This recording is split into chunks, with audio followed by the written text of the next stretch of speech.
Well, Aaron, thank you for being here. I have read your book. I have read your Substack. I have listened to podcasts, and it's great to have you here. Thanks for having me. It's great. And thank you all for coming out. Yeah.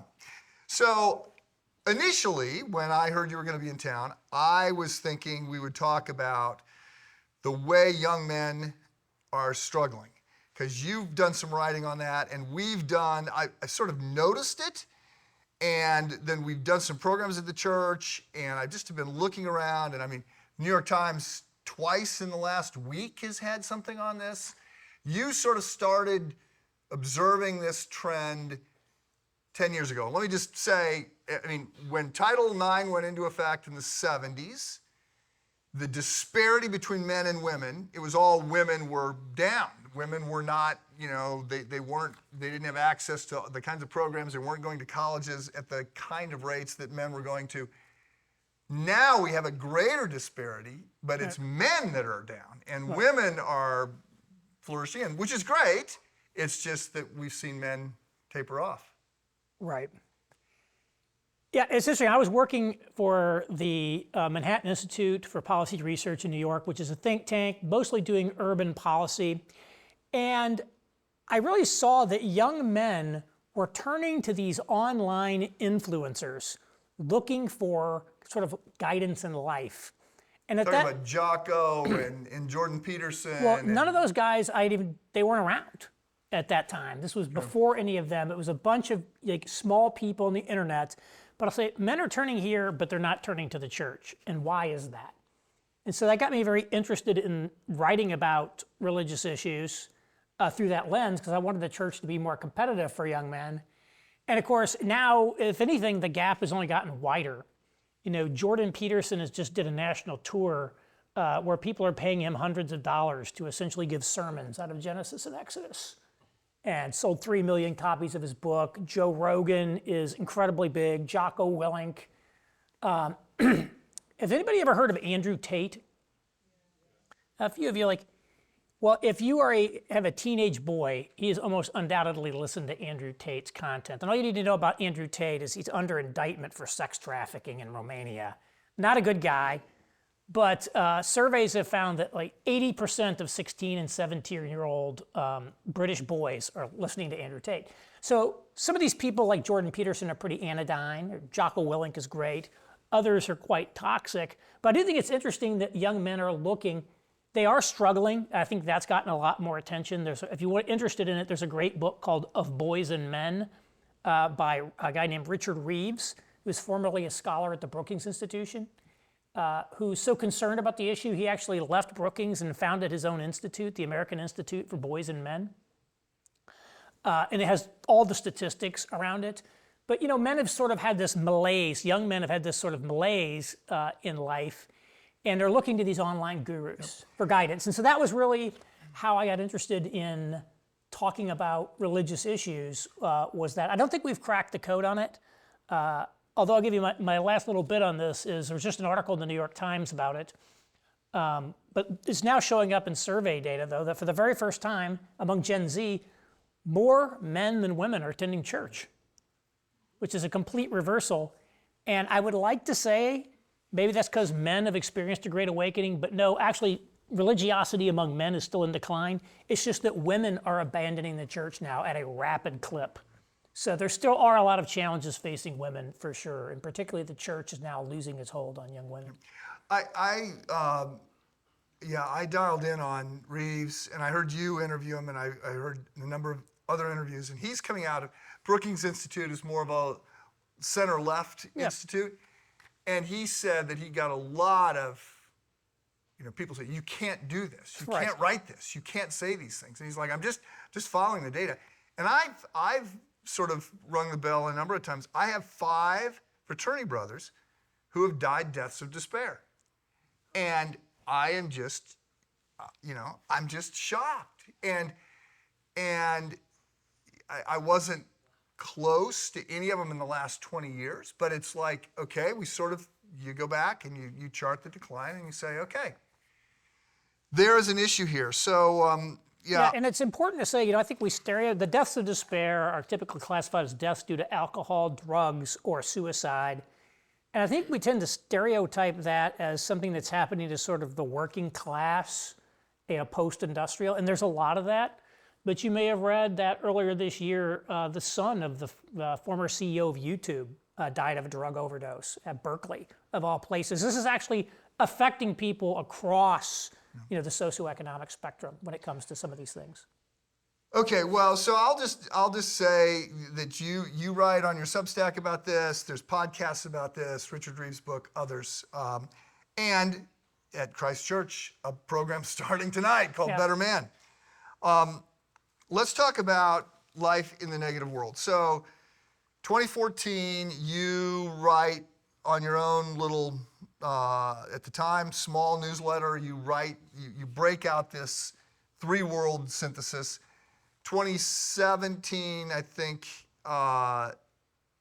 it gets bigger. You write again? Yeah. Well, what happened was basically, I came up with this idea in 2014. A friend of mine had helped create a series of 7 short films, Christian films, called For the Life of the World. It was after the Alexander Schmemann book, but they drew out a lot of things. It was put out through the Acton Institute. And he invited me to go see it at his alma mater, Indiana Wesleyan, and I went, and I was really worried because I'm like, it's probably not going to be very good. It's probably going to be corny, and what am I going to say to him?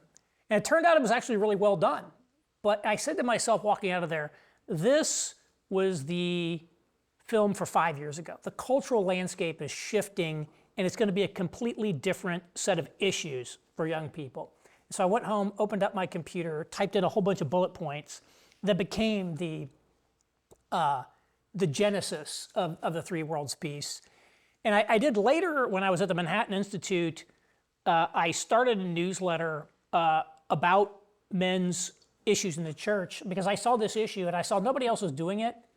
And I felt sort of obligated to do it. I didn't really want to do it, but I sort of felt obligated to do it. It's like it says in Ezekiel, if you say something, then it's on them. But if you don't say anything, then I'm going to blame you. And I felt like I needed to say something. And I said, I'll tell you what I'll do. I prayed about it, fasted, and I said, I will start this newsletter for a year. And if it spreads by word of mouth to 500 people in a year, then I will keep it going. Otherwise, I'll shut it down. Started with 33 friends, kind of friends and family started it. And it grew within a year to about 280 people. I was like, well, if it were $4.99, I could probably make an argument to keep it going. But it's not there. I'm shutting it down. I told my actual charter subscribers I was shutting it down. I just sort of walked away from it. But I said, before I did that, I said, I'm going to throw out I got one more article, I got one more issue to go before my year, and I'll just write my best idea of any idea that I have. It doesn't have to be related to men's issues. And it was the first version of my Three Worlds of Evangelicalism piece. So I sent that out again, shut it down, told everybody I was shutting it down. And then somebody sent that piece to Rod Dreher, and he wrote about it on his site at American Conservative. He's like, you got to see this. This is amazing. And 1,500 people signed up overnight. And so I guess I was back in business. But it really went viral then. And then in 2022, it was turned into an article for First Things magazine called The Three Worlds of Evangelicalism, and became probably the most talked about article in the history of the magazine, at least up to that point. And then I expanded it into a book earlier this year. So the basic premise is that in the 50s, a high water mark for the church attendance in North America. 60s, we hit the 60s, and Christianity starts to decline. You go 64 to 1994 and say this is still a time when it's a positive. Christianity is declining, but it's positive. Going to church is a good thing. Being a pastor is a good thing. 94 to 2014, it's a neutral thing. 2014 to 2024, or no, 2024, 2014 on, it becomes a negative thing. Thus, life in the negative world. So for the first time in 400 years, it's now being a Christian can count against you. You could be deemed to be regressive, a bigot. So that's your basic outline.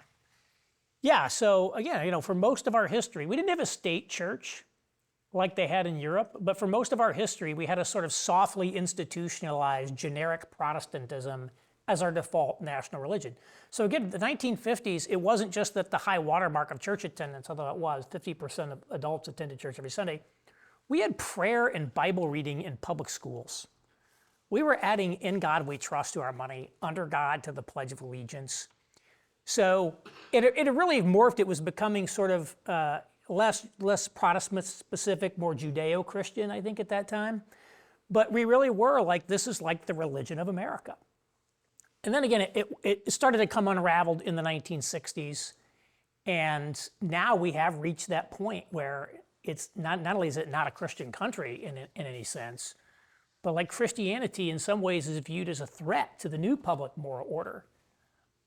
And so that's quite a reversal from what it used to be, to say the least. I think this was in the First Things article, I know it's in the book, you say that in, 87, Gary Hart loses his presidential campaign. He's forced out of the race because he's caught with Donna Rice on this boat. There's a picture taken on the monkey business. The monkey business, yeah.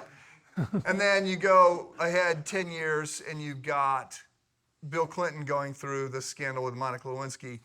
He stays in office. Yeah. He gets beat up, but he stays in office. And then 2016, you've got the access to Hollywood tapes with Donald Trump, and it's sort of a 2-day news story, and then it moves on. Yeah. And obviously these eras, 64 to 94, 94 to 2014, 2014 on, relatively arbitrary. You're not trying to defend those as specific, but you see the trajectory. Right. Oh yeah, for sure.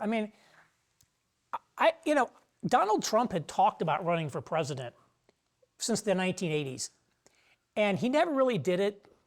There was kind of that fake 2012 thing with the Reform Party, but I think he saw in 2015 that the landscape had changed, and there was a path to someone like him becoming president in a way that there wasn't in the past. Just one example, in the 1980s, he owned gambling casinos. If you think back about the 80s and gambling, it was a very seedy business. If you wanted to gamble, you really had two choices. You go to your local mob bookie and bet, or you go to Las Vegas or Atlantic City and gamble in a probably mob-controlled casino. Right? You've seen the Godfather movies probably, where it's just like the whole idea is that this is the mob business, this is a sleazy business. The idea that we would have elected a casino owner as president is like impossible. Well, now, gambling is like fully, not only just legalized everywhere, it's socially approved of, socially legitimized of. The major league sports teams are partners in the gambling business. Poor Pete Rose. $35 billion will be bet on the NFL this season. Yeah. And, I was really struck by the fact that Peyton and Eli Manning, the NFL quarterbacks, former NFL quarterbacks, are gambling pitchmen now. And these are guys you would think who are sort of clean-cut, all-American boy types.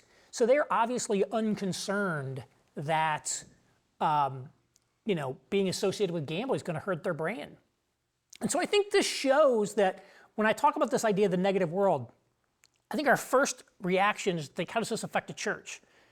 But the reality is it affects society pervasively. We see it, for example, I don't think it's any accident. The negative world is when pot's been legalized, everybody's getting into psychedelics, things of that nature. Many of the old standards and approaches, they're gone. It's a completely different moral landscape in America, and not a positive one. The studies all show that this legalized sports betting is bad, but it's like now that's the new reality. And it wasn't just in Ohio. They put on the ballot legalizing abortion, which passed, but on that same ballot, they passed a pot legalization in that same election. So you get Ohio, which is basically now a red state, where the voters are voting for abortion and for pot legalization.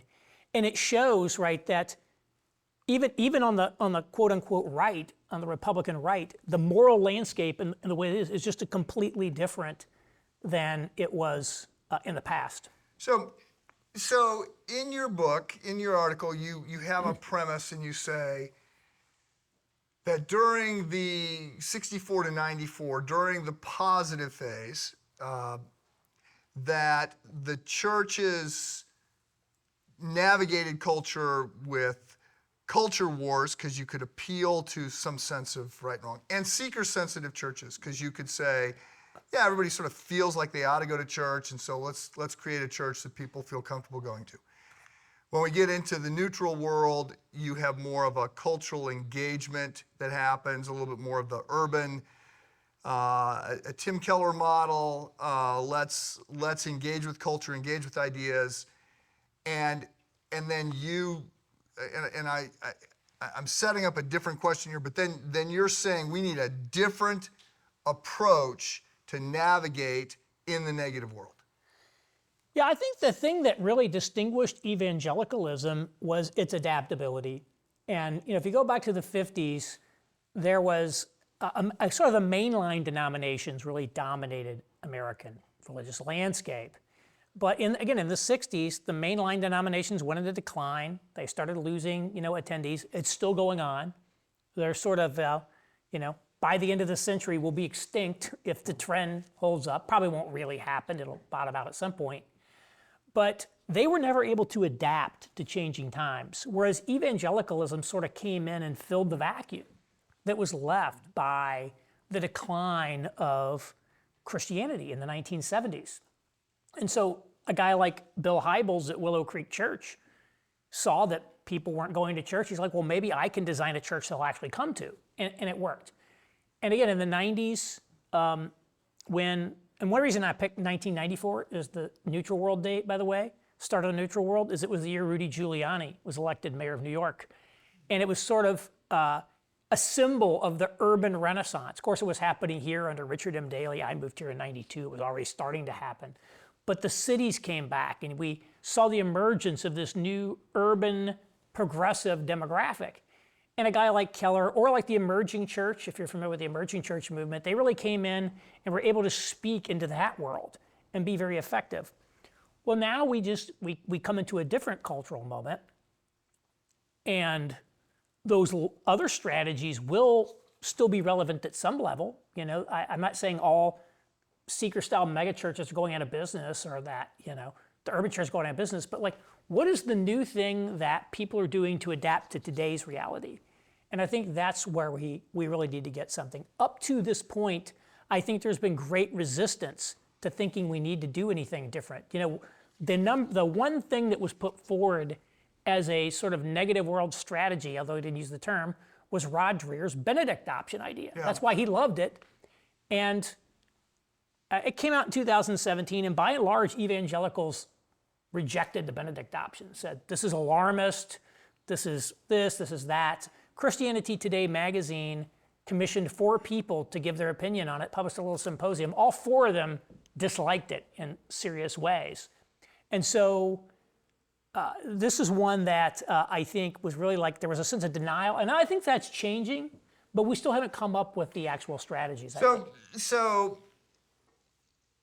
I want to ask you about this. I want to ask you about your proposed strategies, but let's go to Dreher for just a second. So Rod Dreher, an Orthodox Catholic who becomes Orthodox, and the Benedict option is a playoff of Benedict, who you get the Benedictine monks. And we're going to withdraw a little bit. This is a little bit of a caricature, and he doesn't like this caricature, but he picked the name Benedict. So you had, as Europe is crashing, as the Dark Ages are happening, Rome is coming down, you have monks who would go outside of town and create these havens of health and literacy and trade and honesty, and they start to flourish.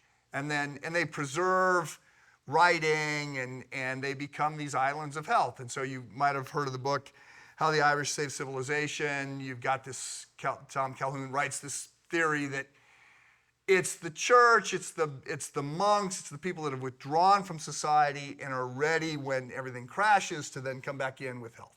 So now I've heard Dreher say, I'm not saying withdraw, because that's what evangelicals heard, like, okay, we've got to withdraw, we got to create our own little islands of health, we got to step out of society, and everybody, including me, said no. And I have long said, my model isn't Benedict, it's not culture war, and it's not Benedict, it's Wilberforce. And staying in the middle of it and laboring to try and work within the system. Now, I know what you're going to say. Well, I guess I think I know what you're going to say. That was a different world. That was a positive world or a neutral world. I think England went negative earlier, but how do you differ from Dreher? Well, so you can correct my description of Dreher if you want to say, yes, typical evangelical, you don't get it. You don't get what Dreher would say, because I know he would push back. Yeah, he's not here, although he's probably actually in town now. He is in town. He is in town. He probably arrived. We thought about it. We just can't do too many. I did a podcast yesterday with Glenn Scrivener. I can't read all your books and be ready for this. I think that what he again, he'd be the first person to tell you he doesn't know the first thing about evangelicalism. Right. And so he didn't know how to write a book that would appeal to evangelical sensibilities. And like naming your option after the founder of Catholic monasticism is not going to appeal to Protestants. And I think what he was really trying to take away from the monastery idea was two things. One is the fact that they commit to living in a stable community with a particular group of people for the rest of their lives, in the case of the monk. But this idea that we're going to make a commitment to a particular community, and also, the way that they really have this robust life together where they really do bear one another's burdens. They're engaged in common projects. And I think he was sort of saying that's the sort of thing. Now, again, when so many people take your book wrong in the same way, then you got to ask yourself, how you did. Maybe I wrote it. Maybe I wasn't clear. But I have the good fortune of learning. Although I got to say, sometimes people all get my sermon wrong, and they're just wrong. Right. Right. Yeah, I had the benefit of learning from what happened to him. And so I tried to design my book to not fall into the same traps. One of the differences between my book and his book, very big difference. My book, Life in the Negative World, is framed around the problem. His book, The Benedict Option, is framed around the solution. And so if you reject his solution, that leads to you rejecting the idea that there's a problem. And that was one of the things that happened. Whereas with me, if you don't like the ideas that I put in the book, you can still agree with the problem, even if you don't agree with the solution. So I think that was one, frame around problem, not solution. Another one is, he had something like 35 ideas. It was like a fire hose of ideas. I wanted to trim that down. He also got attacked for abandoning the Great Commission. I think a lot of evangelicals thought you're turning aside from evangelism. And so that's why I put an entire section about that. How do we do evangelism in a model? Now, I'm not an evangelism expert, but I put that in there because I want people to understand this is not about running away. And so I did make a few tweaks to that. And I have a few of my own, my own ideas. But I would say I'm sort of a little bit broadly similar to that. Broad Dreher is very pessimistic and gloomy person. He's very fatalistic. I'm always, coming out of consulting background, and I'm always thinking like a risk management person. Here's all the things that could go wrong. So I do think like that, but I'm much more optimistic than he is about certain things. I think he's got a certain hyper fatalism. He seems to think that Christianity is sort of going out of business. And it's going to be reduced to a remnant. I'm not totally sold on that idea. I think there's too many great examples around the world, and I close with this example of the Christians in Egypt. The Islamic armies conquered Egypt in the 600s, and you know what?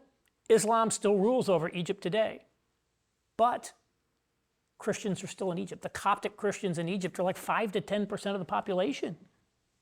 1,400 years or however long it was, they didn't abandon their faith. Yep. And my next door neighbor is Coptic. And so it's like, the idea is that's like a lot worse that's ever going to happen to us, most likely. So I think we need to keep a little more optimism. Yes, says the guy who wrote a book with negative in the title. Yeah. So yes, Dreher is pretty gloomy. There's a lot of people that are gloomy, I find right now. You interviewed James Davidson Hunter. He's very gloomy. He's very gloomy. I was not prepared for him to be as gloomy as he was.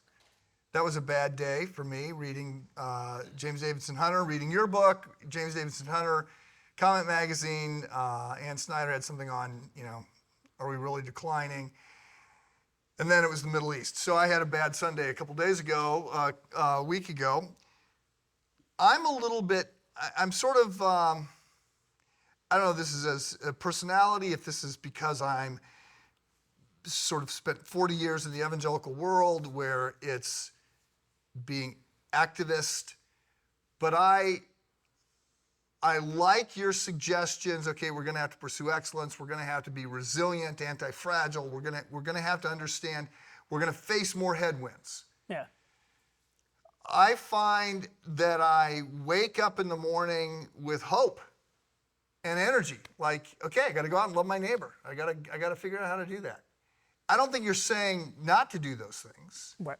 But it feels like the mood of your book, Dreher's book, and James Davidson Hunter and everybody else is taking some wind out of ourselves. I want to give you a chance to say, no, I'm an optimistic guy. Being more optimistic than Rod Dreher is not saying I'm optimistic. Well, I think, I do think there are going to be opportunities that come from the shift to the negative world. It lets us recalibrate a few things. And so when you think about the 1950s, when it was sort of, expected that everyone would go to church, one of the implications of that is there has to be a place in church for everybody. It's like when sort of citizenship and church membership kind of are overlapping, even in just a normative sense, even if most people don't go to church. You can think about that in England, the Church of England. They basically got to serve everybody who shows up, kind of regardless of who they are. It's like a government service. And so that leads to a sort of what I call least common denominator Christianity. Yeah, we set a low bar for what it means to be a Christian in good standing in eras like that. And I think a lot of evangelicalism has been, the seeker sensitivity is kind of a low bar Christianity. It's like, how do we lower the barriers as far as possible to kind of get you over the hurdle? And I think one of the things that the shift to the negative world, where it's going to be a more costly decision to become a Christian, is not just going to be a decision that comes with rewards, like everybody thinking you're an upstanding member of society, making people want to vote for you when you run for office, that sort of thing. When there's going to be maybe some social penalties associated with it, or even however minor they be, then I think it allows us to say, maybe we need to have a higher standard of what it means to be a Christian. To be a member of this church means something. If you're going to be a member here, anybody can come to our church. You're going to be a member here, you better be mortifying your sin. You'd better be fully engaged. You'd better be living the Christian life out. And if you don't, we're going to call you on it. And I think, I look at the letters of Paul in the New Testament. One time I wrote down all the commands that Paul gave in the New Testament. And I can't find this document, and I've actually started recreating it because I'm rereading them all and writing them all down. And I put them in different categories. I said, what are the kinds of things he's telling people? And what I discovered was most of his commands fell into two categories that I came up with: personal holiness and sort of unity in the church. There was actually remarkably little in Paul about the world outside of the church. And most of what he said was about how to accommodate yourself to that world with the least amount of disruption. Pay taxes to whom taxes are due. So far as it depends on you, be at peace with all men. Things of that nature. And so, but the idea of it's like in Corinthians, those who are outside, God judges. You kick the sinner out of your midst. It's like, so there is this sense in which I think there's much greater, there's a high expectation for what it means to be the church. And I think when you're in this sort of it's the default national religion, everybody's sort of Christian, everybody has to go, it becomes very watered down. And so I think we now have the opportunity to say, if you're going to be a minority, it's like it doesn't have to be all things to all people. It can be more robustly the church. And so I think there's an opportunity to rethink that at some level. I don't tell you exactly what it looks like, but I think that's like one of the things we can do is we can go deeper. Instead of wider. I do think we're in the midst of a strategic planning process. Yeah. As a church, and I do think we're all sort of saying we do think the headwinds will be stronger in some settings, and that there's going to need to be more catechetical ideas, more discipleship, more helping people face life that could in some ways be, just more headwinds for things that used to be in place. Right. I thought I was sobered by some things that you said. Your comment that as we move into the negative world, we're sort of losing natural law.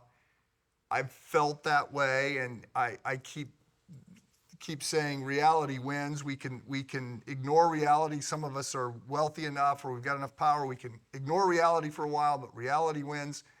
I thought that was a good point. I thought your observation that we could learn as Christians, we could learn from Jews as they have survived in community. As Protestants, we can learn from Catholics as they were navigating a space that was less friendly to them in the 50s and 60s and formed their own institutions. You won me over on a handful of points. So let me ask this. I've read a number of your reviews. I'm sure you've read some of your reviews. So one of the things which I didn't think was fair was that you get knocked a little bit for making sociological as opposed to theological observations. But you say that's what you're going to do. Yeah. I'm not going to make theological observations. I'm going to think systems. Right. You get in a little bit of trouble or people push back because they think you're just too negative. Right? There's other things that I saw, but let me just ask this. What criticism of your book caused you to want to rewrite part of your book? I don't know that there was a criticism per se, but I did benefit from getting to hear the criticisms of the article when I wrote the book. And so the book actually got pretty good reviews. Because you had a chance, because the book came out 2 years after the article, and the article, you got a bunch of pushback and could adjust. Right. So, one of the things that I did was in the article, I just said the positive world was pre-1994, which is true. You could say that we've been in a positive environment towards Christianity in the West going back to Constantine or something like that. But what I realized was, no, the positive world is, what I'm talking about with the positive world is actually the first stage of decline. The 50s were, yes, they were a positive world, but it was a different environment. It was sort of an institutionalized Christianity, whereas the positive world is really the first, what I really mean is the first stage of deinstitutionalization. And so I put a start date of 1964 on it. And so little things like that I put in there, and I tried to pre-address some of the criticisms that people had that some people said, well, it's the original criticisms of the article. One of the criticisms was, there is no negative world. It's always a negative world for Christians. You don't understand.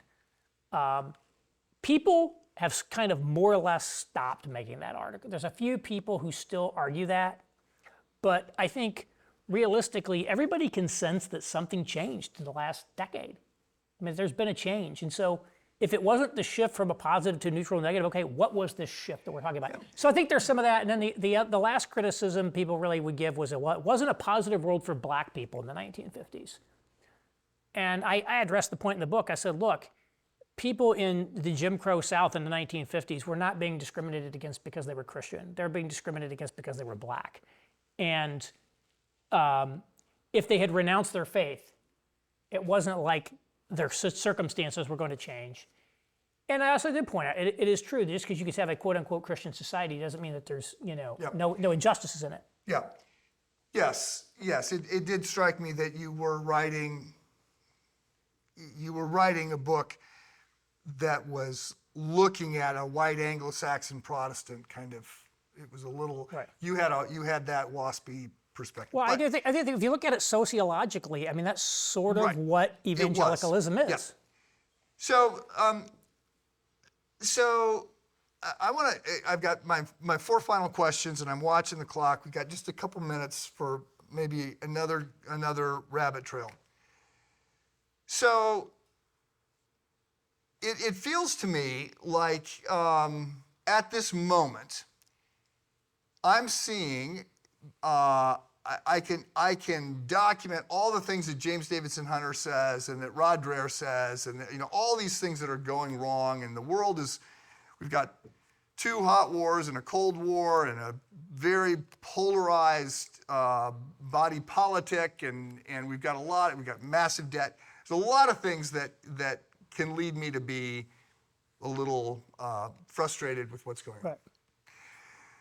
At the same time, I sort of feel like I'm watching this group of people who used to be very negative. When I went to college, and I found when I was reading this, I said, wow, when I was in college in the 80s, I mean, I got called an idiot. Like if I tried to defend Christianity in class with a psychology professor or a sociology professor, you got mocked for my faith. And I would say that's different now, and we're looking. I mean, the Tom Holland, Ian Hershiali, I mean, Jordan Peterson, whatever's going on with him. You've got Douglas Murray now, a British atheist, saying he's a Christian atheist because he likes Christianity.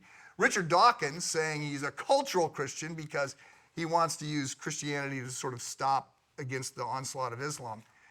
But I'm just not used to having people say positive things about faith. And it seems to me like when I listen to Tom Holland and some of these, and Jordan Peterson and some of these other people, Louise Perry, they're on a journey to Jesus. Well, maybe they will be, and I know some of them are. There's a great podcast with this British gentleman whose name escapes me on the cultural Christianity idea. And he had a great line about it. He says, the Bible says, you know them by their fruits. And it used to be that people wanted the tree, but they didn't want to have to produce the fruit. They wanted to be Christian, they wanted to be in church, but they didn't want to have to give up all their sins. They wanted to go to heaven, but they didn't want to really have to live like a Christian. They wanted the fruit, they wanted the tree, but they didn't want to produce the fruit of that. He says now it's just the opposite. People want the fruits without the trees. They want the things that the old Christian society provided, but they don't want Christ. And I think that is really profound in explaining for many of these people, and it's not just them, these liberals. This is a big kind of alt-right thing. Many of these alt-right people are very Christian because they're like, you need to have a religion. If you're going to have a culture war, you need a religion. And so Christianity is going to be our religion to go against wokeness. But it's instrumentalized. It's an instrumentalized Christianity. I don't want to defend the faith or lack thereof of Richard Dawkins. But I just want to note I'm not used to hearing Richard Dawkins or people like him have anything positive to say about Christianity or about Jesus. And it does feel to me like there is, when I was talking with Glenn Scrivener yesterday, he had just been talking with Tom Holland.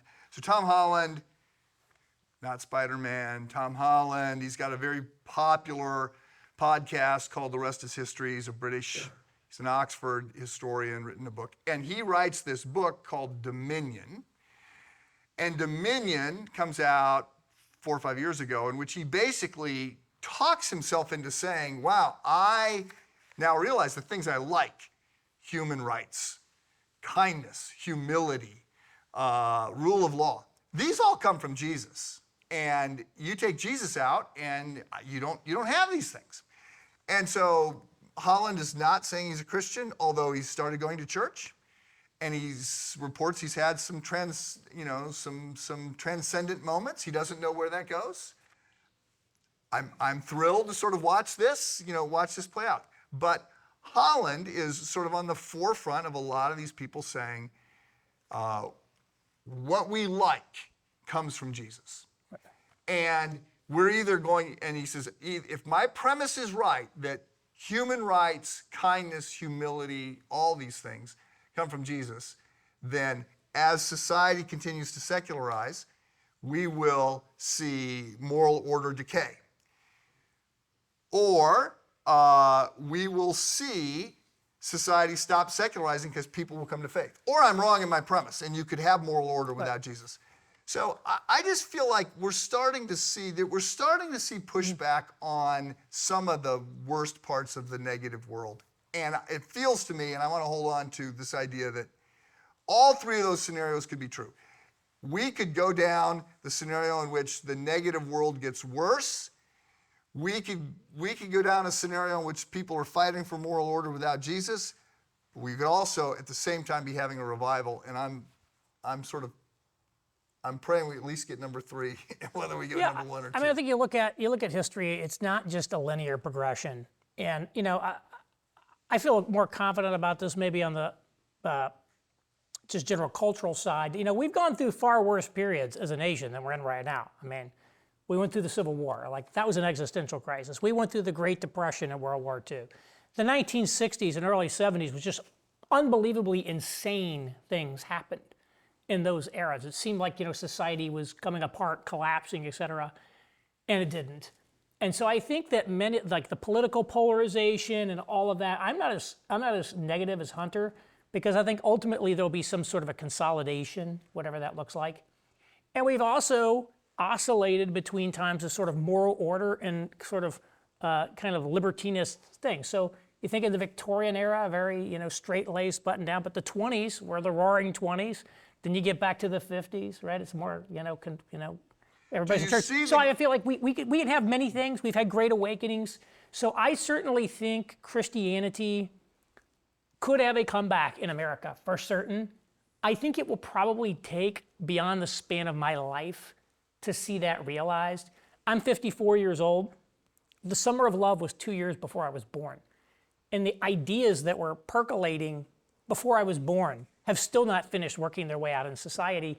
And so I think it will take it, even with all of the institutional power and support that backed up, the sexual revolution, let's just say, it took a long time to work its way through society. So I think change is much like the cathedral builders. We need to think beyond the span of our own life. Maybe great things will happen after we're gone, and we're setting the stage for what our children and grandchildren will be doing. Okay, thank you. I got my four final questions, just sort of rapid fire, top of mind. Same questions I ask all the time. So number one, by the way, I'm just going to jump in here and say, I'm now starting to think that the church, including a church that I help lead, is not ready for the hard that is coming, but is also not ready for the number of people that are going to come to faith. And so it's sort of like both ends of the spectrum, I think, are headed our way. But, so what, if anything, keeps you up at night? For me, I'm just, but the only thing that really that keeps me up at night is in the personal world. I have a son who's autistic, and I'm like, I'm an old dad. Probably one reason he is autistic. So I'm like, how's that going to work out with him? I don't know what it is. So that's the one's like, I guess got to pray to God to strengthen my faith in Him for my son's future. For the record, I think 24 of 25 people that I asked, whatever our topic is, they've answered, but they're kids. Yeah. What keeps me up at night? Oh, my kids. Yeah. What's on your nightstand? What are you reading right now? I'm reading a book called The Lineages of the Absolutist State by Perry Anderson. So it's part of a 2-volume survey of essentially the development of first the transition from development of antiquity systems into feudalism, and then from feudalism into the monarchies of that. So that just sounds remarkably like a book I am not going to read. Perry Anderson is actually a Marxist historian. He's been the editor of the New Left Review for a long time. And so I like to read from a diversity of sources. Good, great. Number 3, what book or podcast or anything actually are you recommending? What have you been recommending more than anything else? You got to see this movie. You got to watch this Netflix series. You got to read this book. You got to do whatever. Yeah, I think James Davison Hunter's Democracy and Solidarity is one of the most important books that's out there. It is a gloomy book. It is kind of a long book. It is kind of a dense book. You're making it sound but very appealing. it's a readable book. Yeah. You know, if you read his book To Change the World, if you don't know James Hunter, he's UVA sociologist, studied under Peter Berger, is the guy who actually coined the term culture war in English. And he wrote a book in 1991, I believe, called Culture Wars. And then he wrote a follow-up to that called Before the Shooting Begins. And really much of our understanding of the culture wars comes from him.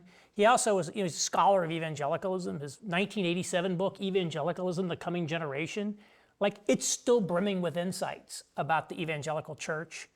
And so he's really an expert on the culture and the church. He was good friends with Tim Keller. They probably knew each other for 30, 40 years. And you did a podcast, or you wrote an article. I had him on my podcast, and I wrote an article about the book. Right. And I think it's an important book to think about, particularly in not getting caught up in sort of the ever escalating logic of culture wars and thinking about that sort of thing. Last question.